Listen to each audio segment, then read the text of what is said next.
আমাদের পিতা ঈশ্বর এবং প্রভু যীশু খ্রিস্টের কাছ থেকে তোমাদের প্রতি অনুগ্রহ ও শান্তি।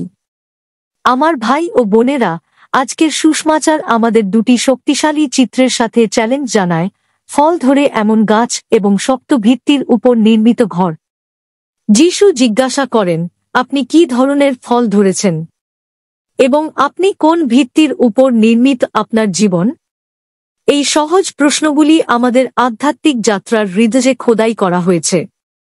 এই সত্যগুলিকে আরও গভীরভাবে বুঝতে সাহায্য করার জন্য আসুন আমরা একটি আধুনিক গল্প দেখি যা আমাদের অনেকেই ভালোভাবে জানে। চাক দে ইন্ডিয়া।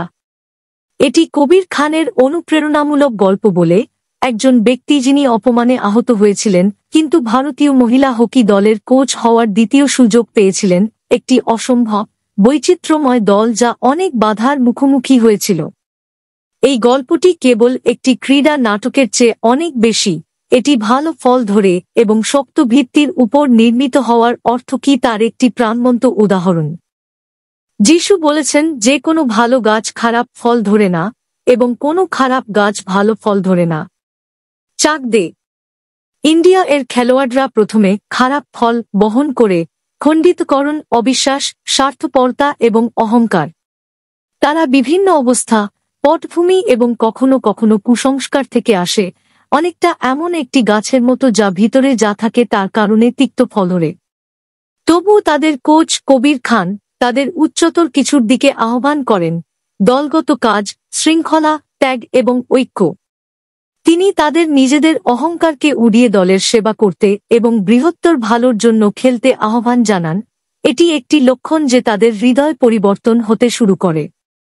এটি সুসমাচারের আহ্বানকে প্রতিধ্বনিত করে যে আমাদের হৃদয় প্রেম, আনন্দ, দয়া এবং উদারতায় পূর্ণ হতে হবে, এমন ফল উৎপন্ন করবে যা অন্যদের আশীর্বাদ করে। কিন্তু শিখ ছাড়া ফল আসে না। যীশু আমাদেরকে ভিত্তি ছাড়া ঘর তৈরি সম্পর্কে সতর্ক করেন।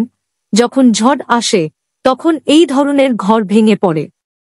মহিলা দলের প্রাথমিক বিভাগটি বালির উপর নির্মিত ঘরের মতো, দেখতে শক্তিশালী কিন্তু পরীক্ষার সময় দুর্বল।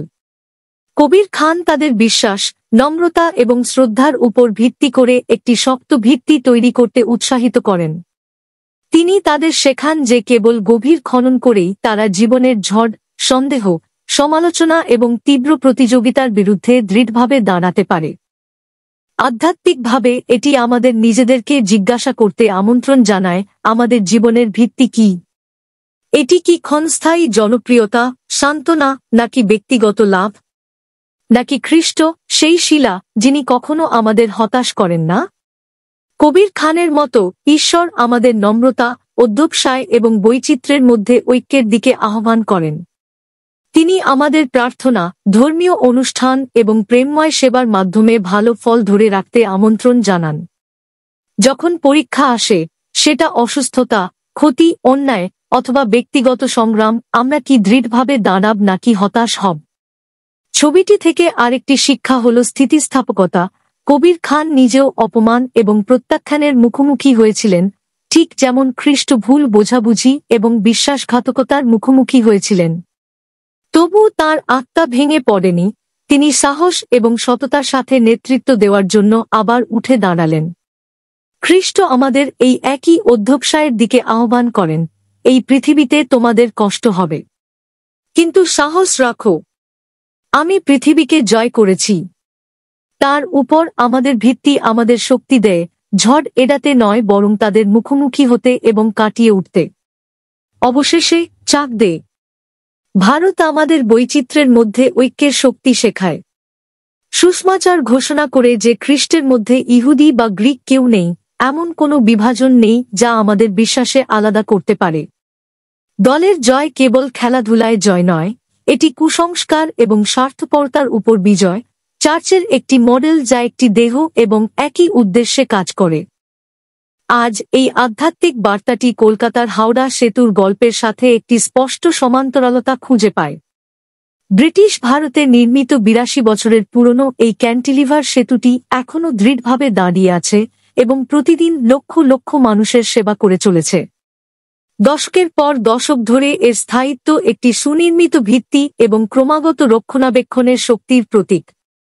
তবুও এমনকি এই বিস্ময়কর এর দৃঢ় ছিদ্রযুক্ত নির্মাণ এবং পর্যবেক্ষণকৃত স্বাস্থ্যের সাথে সময় এবং ব্যবহারের চাপ সহ্য করার জন্য ক্রমাগত যত্নের প্রয়োজন। বিপরীতভাবে সাম্প্রতিক সময়ে গুজরাট, বিহার এবং কেরালার মতো ভারতীয় রাজ্যগুলিতে বেশ কয়েকটি নতুন সেতুর মর্মান্তিক ধস দেখা গেছে।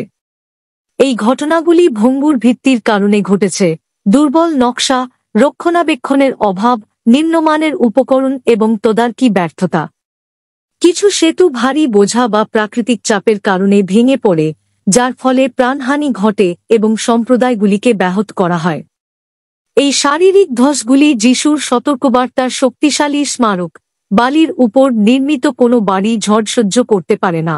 আধ্যাত্মিকভাবে এই ঘটনাগুলি আমাদেরকে খ্রিস্ট, যিনি অটল শিলা, তার উপর আমাদের জীবন গড়ে তোলার চ্যালেঞ্জ জানায়।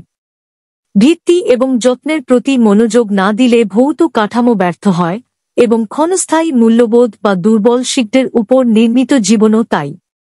হাওড়া ব্রিজের মতো আমাদের বিশ্বাসকে প্রার্থনা, সম্প্রদায় এবং সুষমাচারের জীবনযাপনের মাধ্যমে ক্রমাগত লালন পালন এবং মেরামত করতে হবে।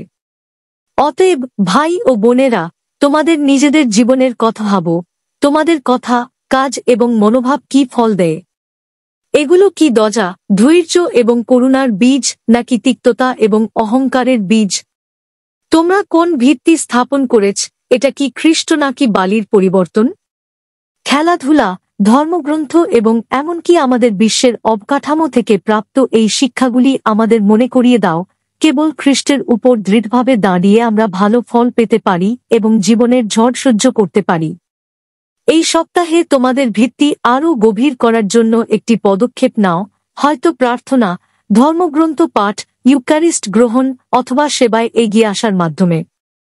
তোমাদের জীবন যেন ভালোবাসা এবং বিশ্বস্ততার উপর নির্মিত একটি দল হয়, পার্থক্য অতিক্রম করে ঐক্যবদ্ধ, জীবনের ঝড়ে দৃঢ়ভাবে দাঁড়িয়ে।